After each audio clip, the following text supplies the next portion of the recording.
to September 22nd, 1927. Soldiers Field, Chicago.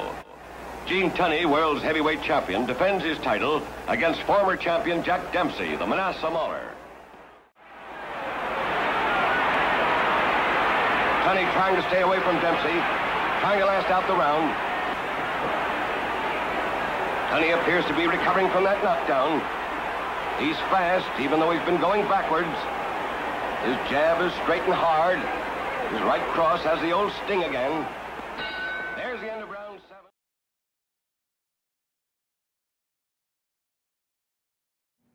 Artists and writers embrace new styles.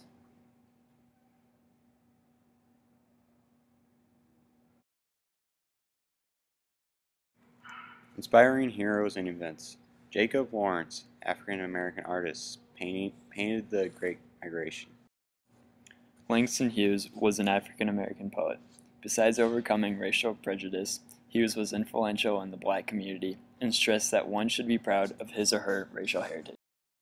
Louis Armstrong, his musical presence, technical mastery, and imaginative ability so overwhelmed jazz musicians in the 1920s that he became their principal model.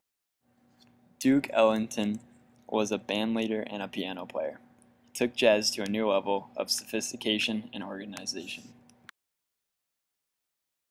Babe Ruth is the most celebrated player in American baseball history, a home run king and fan favorite.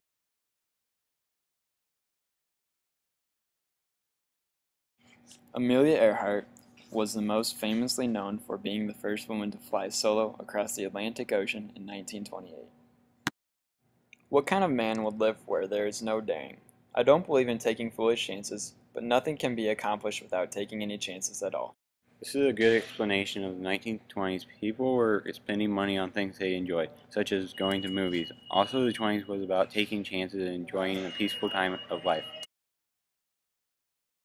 Charles Lindbergh. In 1927, at age 25, Lindbergh achieved international fame with the first solo crossing of the Atlantic Ocean. At 7:52 a.m., Lindbergh set off from Roosevelt Field on Long Island, New York. His goal to fly across the Atlantic.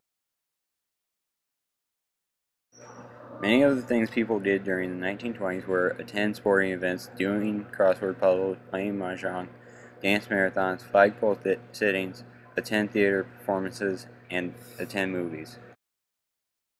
William Faulkner wrote about the special problems and ways of life in the American South. His books explored the emotional tension in society still suffering from the loss of Civil War 60 years before. Sinclair Lewis wrote about Americans living in towns and villages in the central part of the United States. Many of the people in his books were foolish men and women with empty values. Hemingway wrote about love, war, sports, and other subjects. His style was sharper and different from traditional American writing, and his strong views about life set him apart from most other Americans. F. Scott Fitzgerald wrote especially about rich Americans searching for happiness and new values. His books were filled with people who rejected traditional beliefs. Though the jazz age continued, it became less and less an affair of youth. The sequel was like a children's party taken over by elders. This quote means that the jazz age was a time not just for kids, but also for adults to relax. The literature of the 1920s clashed with the values in society. They wrote about important issues, used social and political themes, and World War I. This new generation displayed youthful energy, the ambition of excluded outsiders, and a resentment towards betrayed ideals.